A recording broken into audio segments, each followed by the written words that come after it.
Bonjour à toutes et à tous. Good morning, everyone. Ravi d'être ici à Lille, une ville ô combien importante aussi pour le groupe Orange, pas uniquement dans le domaine de l'audiovisuel. J'ai l'habitude de m'y rendre dans beaucoup d'occasions différentes. Je salue le président de la région, Xavier Bertrand. Je salue aussi Reed Hastings. I can tell you that I have a great admiration for what you have accomplished with Netflix. We met a few years ago and have seen this incredible story that you have written.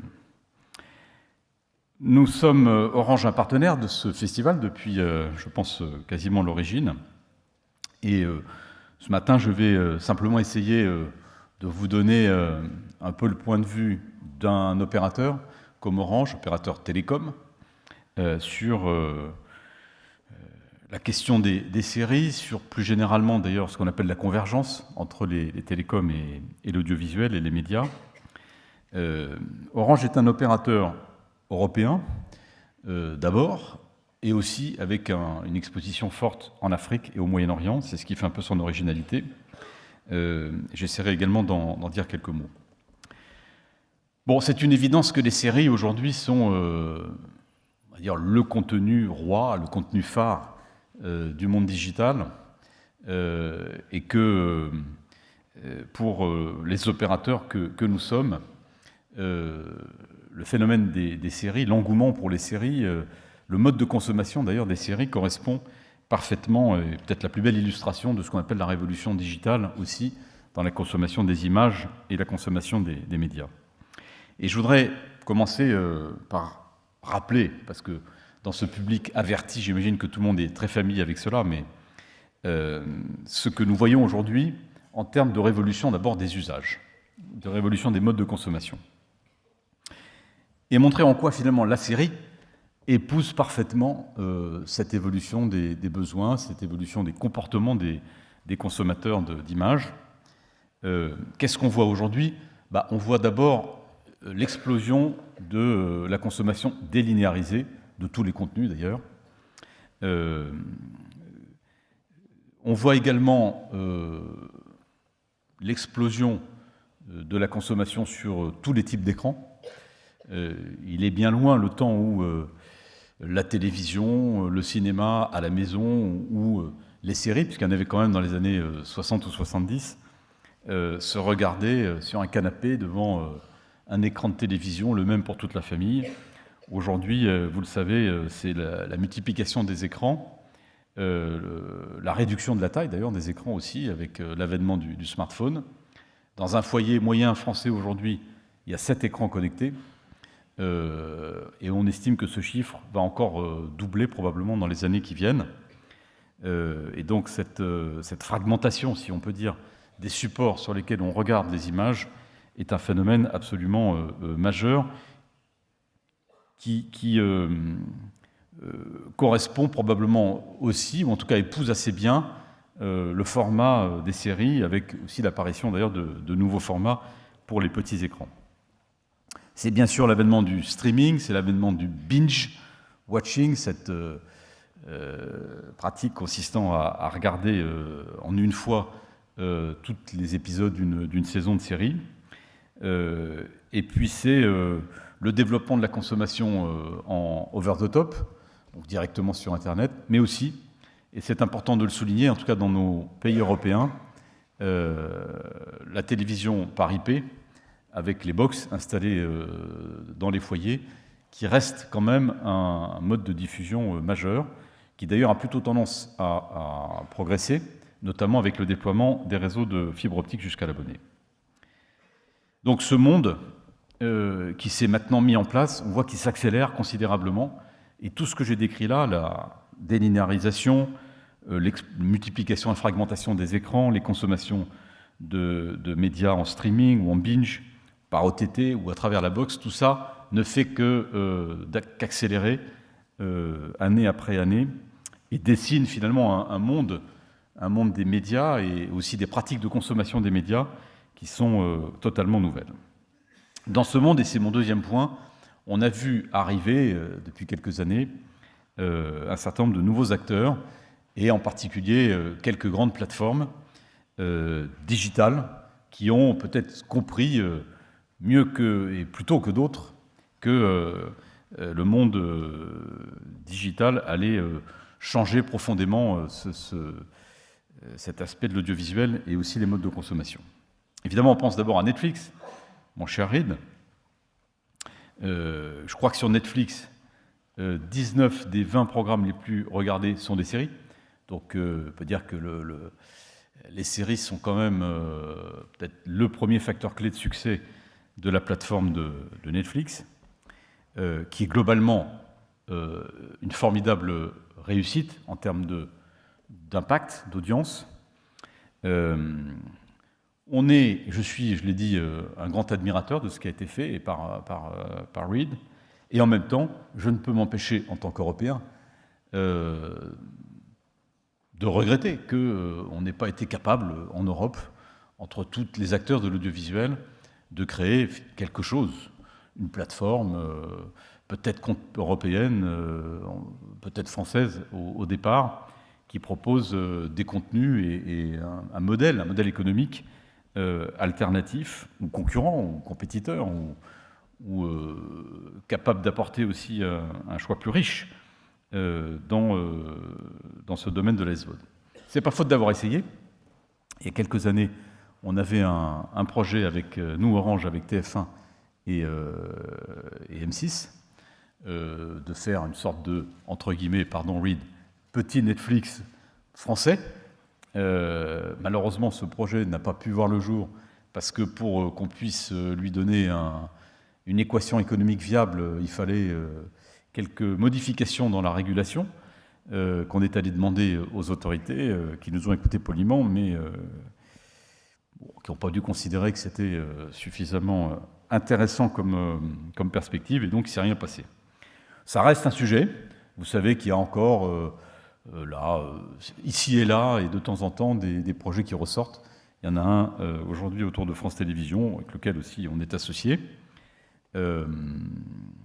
Et ce que je peux dire, en tout cas en ce qui concerne Orange, c'est que s'il y a une façon pour nous de contribuer à la création d'un produit, d'une plateforme qui permette de mettre en valeur des contenus européens dans un modèle de type SVOD, eh bien on sera disponible pour le faire, ce qui n'empêche pas par ailleurs que nous soyons un grand partenaire historique et un grand distributeur de Netflix, dont, une fois de plus, je salue la clairvoyance, la pertinence du concept et le succès aujourd'hui.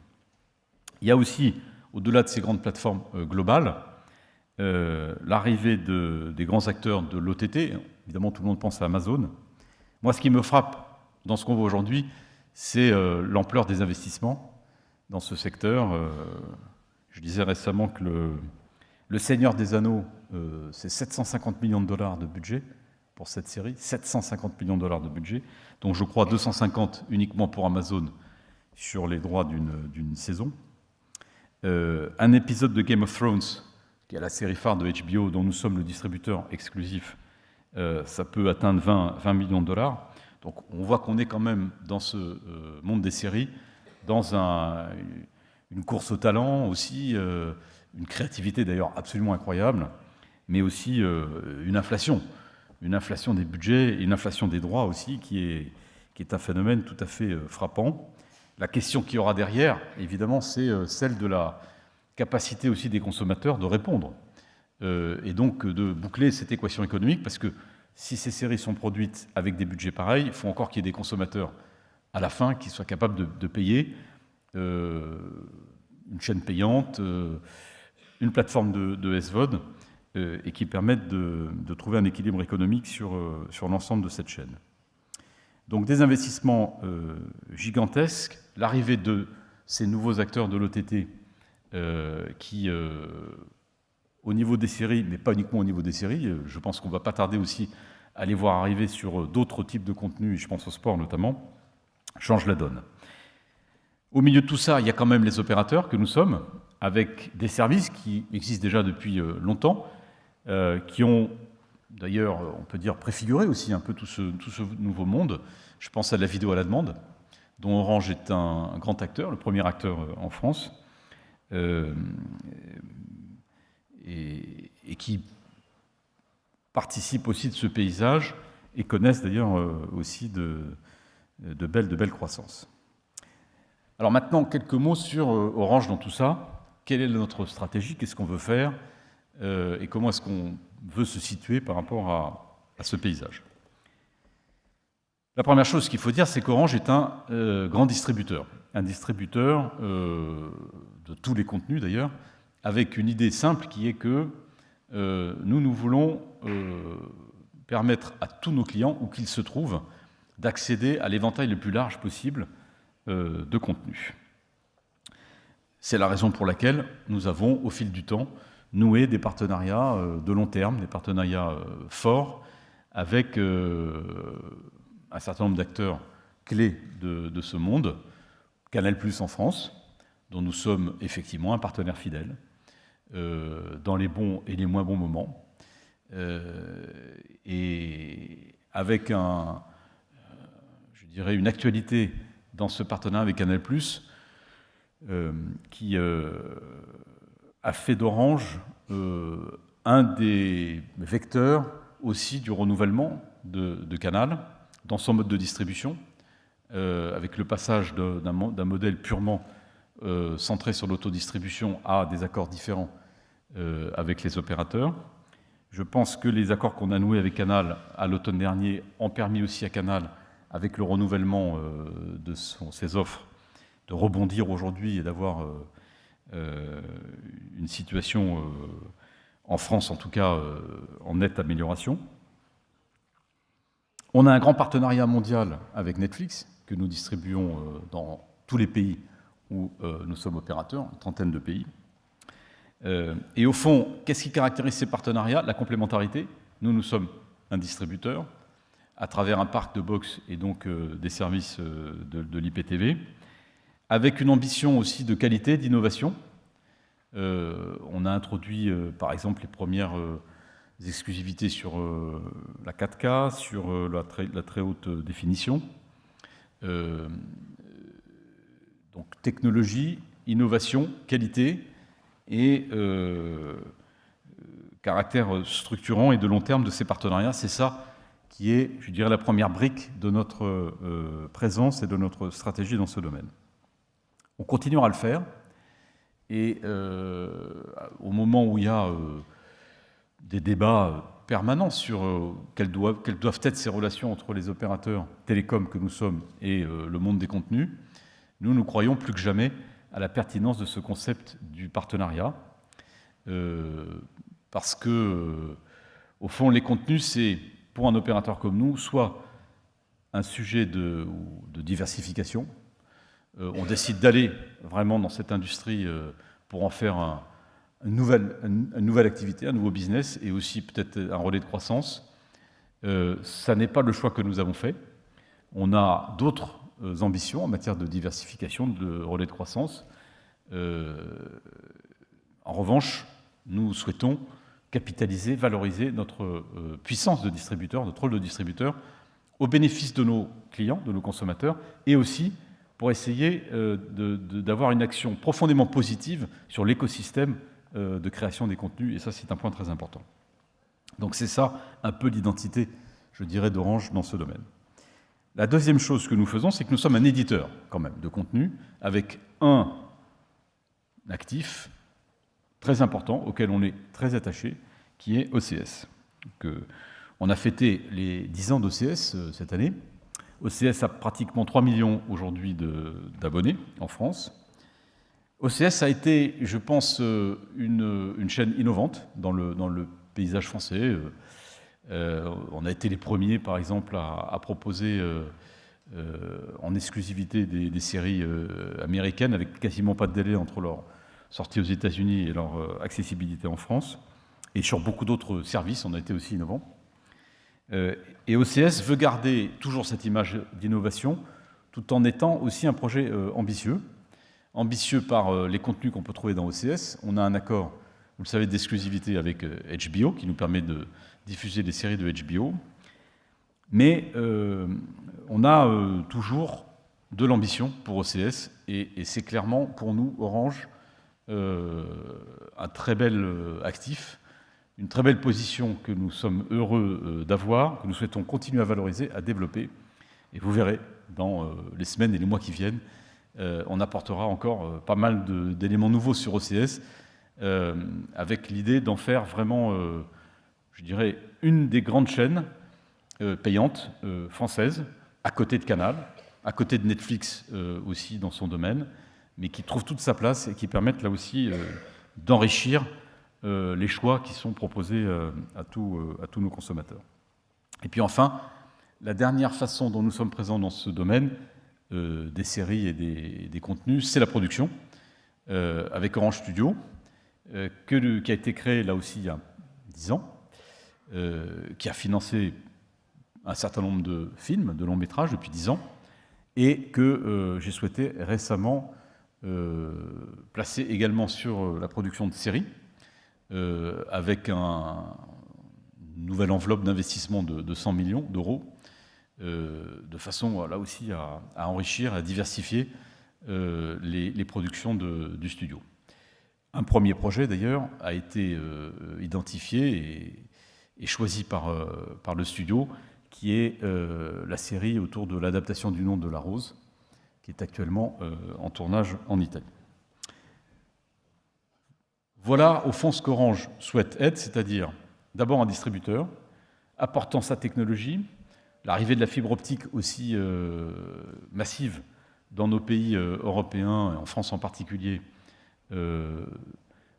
va faire des opérateurs, et d'Orange en particulier, qui est le numéro 1 en Europe de la fibre optique, jusqu'à l'abonné, 27 millions de foyers connectés aujourd'hui, va en faire des acteurs de plus en plus majeurs de la distribution de la télévision, avec aussi les capacités technologiques que la fibre jusqu'à l'abonné peuvent apporter.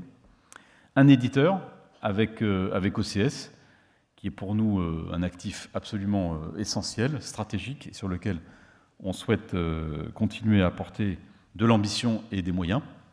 Et puis un producteur. Et c'est aussi pour nous important parce que finalement, nous voyons notre rôle comme